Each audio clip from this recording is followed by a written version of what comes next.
te va? ¿Qué tal, Diego? ¿Cómo estás? Bien, ¿y vos?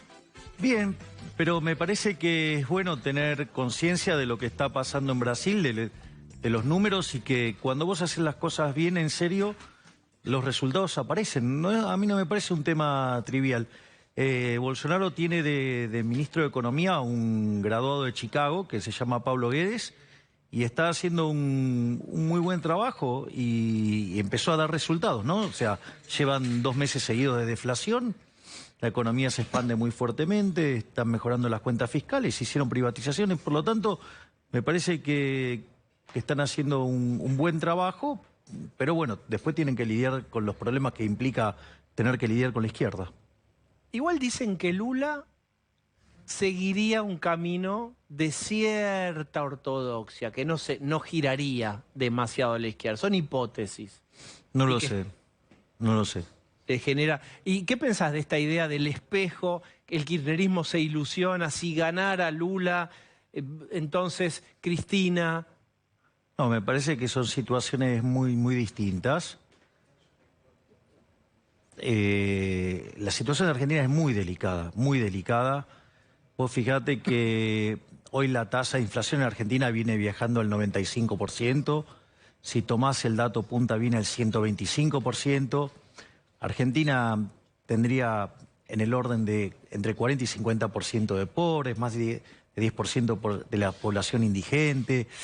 Me parece que la situación es muy delicada y yo no creo que tenga chances del gobierno de ser reelecto. Es más, yo creo que hasta tienen problemas en el núcleo duro, por decirlo de alguna manera. Creo que tienen mucho menos de núcleo duro porque el sufrimiento que está teniendo la gente es tremendo. Vos pensás que, por ejemplo, en la provincia de Buenos Aires, digo, al margen que tengas más de, 2 de cada 3 chicos pobres, ¿no? O sea, y después anda diciendo las estupideces que dice Kicillof, de que no mira los números, que no le importa, o sea, despilfarra recursos a pesar de tener esa situación social tan delicada. Pero, por ejemplo, las cosas se venden fraccionadas, te venden el queso hasta en fetas. Digo, estamos claros, la azúcar fraccionada, digamos, el aceite fraccionado, o sea, volvió la libreta del almacenero y lo que te cuentan es que después del día 15, le empieza a llover gente.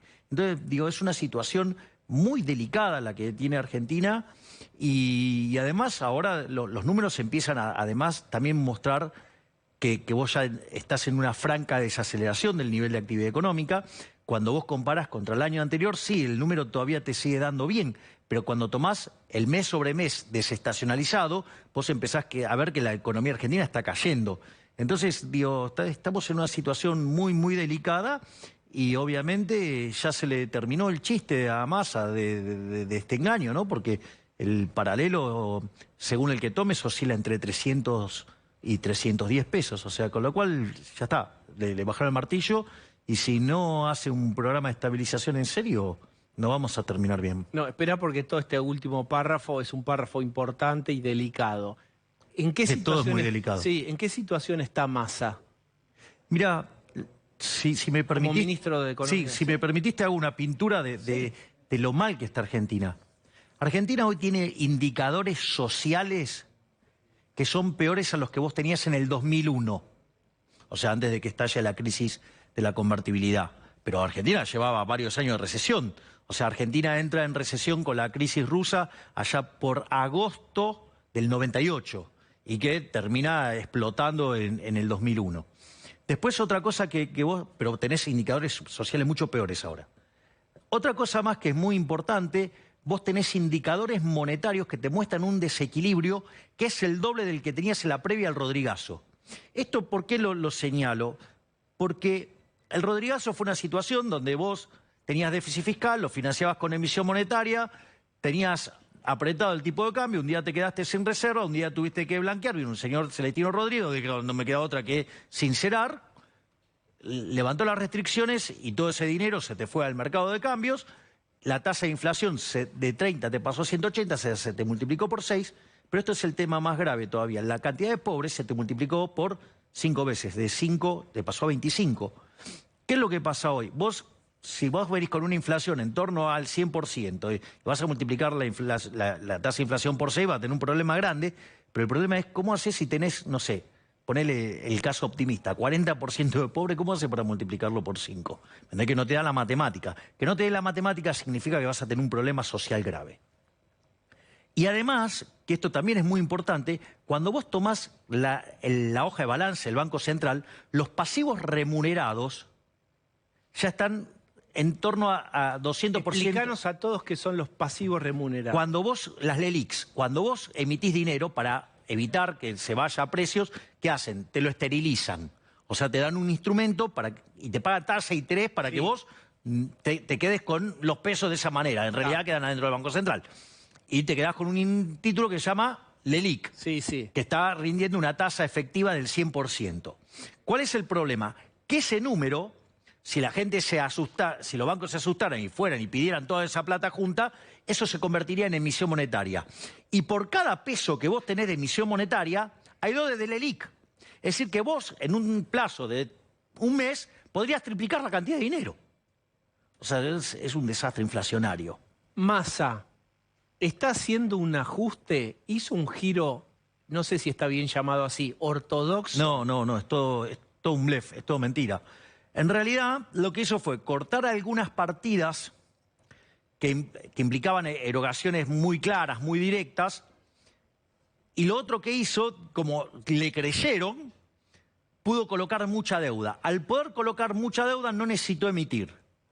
Entonces eso le permitió transitoriamente estabilizar el mercado de cambios. Pero vos, ¿por qué dijiste recién con el dólar blue o el paralelo dijiste eso muestra que le bajaron el pulgar, que ya está terminado? Y porque ahora lo tenés en 310. Si vos mirás el contado con liqui con acciones de YPF está en 310. Entonces, ¿cuál es el problema? El problema es que vos ¿Qué representa? ¿Qué quiere decir que haya subido a ese número? Porque se te está cayendo la demanda de dinero. Es decir, todas las grandes crisis tienen 2 componentes. Una es un déficit fiscal muy pronunciado. A ver, para que más o menos... Pero tiene que ser para que entendamos, ¿eh? Sí, bueno, está bien. Un tema complejo. A ver, vamos a poner los números fiscales y los números monetarios para que se vea el problema. A ver, las grandes crisis de Argentina estallaron por un fuerte déficit fiscal. El Rodrigazo con 14 puntos del PBI, la tablita cambiaria con 11, la hiperinflación de Alfonsín con 8, la convertibilidad voló con De la Rúa con 7, y hoy, si vos tomás Nación y Banco Central, estás en 10% del PBI, con lo cual tenemos un problema enorme. ¿Está claro? Digo, en orden de magnitud tenemos un problema enorme. Ahora, ¿qué es lo que gatilla esas crisis? Es decir, ¿qué hace que ese despiole se vuelva en una crisis? Que se te caiga la demanda de dinero. Que se te caiga la demanda de dinero es que la gente repudia el peso y se va al dólar. Y eso está pasando. Es decir, y el primer indicador de que vos tenés una caída en la demanda de dinero se te refleja ¿en qué? En un salto del tipo de cambio. Entonces, en los últimos días, el tipo de cambio, que digo, el contado con liqui, que venía abajo de 300, digo, se te fue a 310. Listo, tenés un problema enorme. Además, tenés un problema inflacionario enorme. Porque, dado que la inflación es siempre y en todo lugar un fenómeno monetario creado por un exceso de oferta de dinero, ya sea porque creció la oferta, porque cayó la demanda, o porque pasaron las 2 cosas a la vez, vos tenés, mirá, un problema con la emisión pasada, con la presente y con la futura. Con la emisión pasada, ¿por qué? Porque la política monetaria tiene un rezago entre 18 y 24 meses. O sea, vos emitís un peso hoy y el efecto se ve dentro de 1 año y medio o 2 años. Si vos te fijas, este gobierno en los 2 primeros años emitió por el equivalente de 11 puntos del PBI. O sea, yo decía, es mucho, poco. Mirá, es un montonazo, porque la base monetaria es 5. Estoy mencionando lo que vos decís. Sí, pero eso es lo pasado. Con lo cual tenés una pelota de inflación que viene del pasado. Tenés un problema en el presente, que emite para financiar el déficit. Vos fijate la locura, el delirio, el acto demencial del dólar soja. Porque yo no sé, tomo el portafolio de cualquiera de ustedes y compro a 200 y vendo a 140. Al otro día me pegas una patada en el... bueno, ¿o no? Digo, o sea, me mandaba muy lejos. ¿Y eso por qué lo puede hacer? Porque lo hace el Estado. Ahora, todo eso es una pelota de emisión. ¿Y dónde te crees que se iba a ir? No. Bueno, creíamos que iba a ir a los instrumentos que le hicimos. No van a ir, se van al dólar. Y ahí tenés el problema. Y el otro problema que tenés es la emisión futura. Porque las LELIQ, tarde o temprano, se van a convertir en emisión monetaria. Y si vos empezás a emitir al nivel del 100%, o sea, a ver, para que te des una idea, la meta que le puso del ELIX, el fondo es de 1.7 billones. Y estamos emitiendo 500.000 millones por mes. O sea, en 3 meses la explotás. 3 meses y un poquito, 3 meses y medio, poner. ¿Me comprendés lo que te digo? Que no dan los números, no dan los números. Y lo único que están intentando hacer es patear la crisis, comprar tiempo con endeudamiento. O sea, una inmoralidad, porque encima se lo cargas no solo en el gobierno futuro, sino que se lo cargas, porque eso es deuda. Entonces se lo cargas a la gente que no vota, se lo cargas a nuestros hijos, a nuestros nietos y a gente que no nació. Es una inmoralidad. Igual que el presupuesto, otra inmoralidad. Déjame avanzar, así podemos tocar varios temas. Sí, está bien. Hace un ratito hablábamos de los bloqueos. Vos tenés una intención de voto importante. Ya tenés que también tomar una posición. ¿Qué harías con este tipo de conductas? Se aplica la ley a rajatabla. Se aplica la ley a rajatabla. El derecho es el derecho a transitar, no de estar bloqueando. O sea, mirá la locura. ¿Cuánto era? El problema eran 4 más 2, o sea, eran 6 empleados. Y eso le jugó de la vida a los 24 restantes más los 40 de los transportes. Vos fíjate, digamos, si siguieran con esa postura anacrónica, por decirlo de alguna manera educada, vos vas a terminar perdiendo 66 puestos de trabajo. ¿Me comprendés? Es decir, porque la empresa, ¿sabes qué? Cuando ya llega a esta situación, agarra, vende y se va. ¿Me comprendés? Entonces, mirá, ¿por qué esto es lo grave? Argentina tiene un régimen laboral inspirado en Mussolini, en la Carta del Laboro de Mussolini, o sea, con lo cual es un desastre el régimen laboral argentino. Por eso hay 8 millones de personas que están en la informalidad en Argentina, o sea, los tenés flexibilizados de la peor manera que podés tenerlo.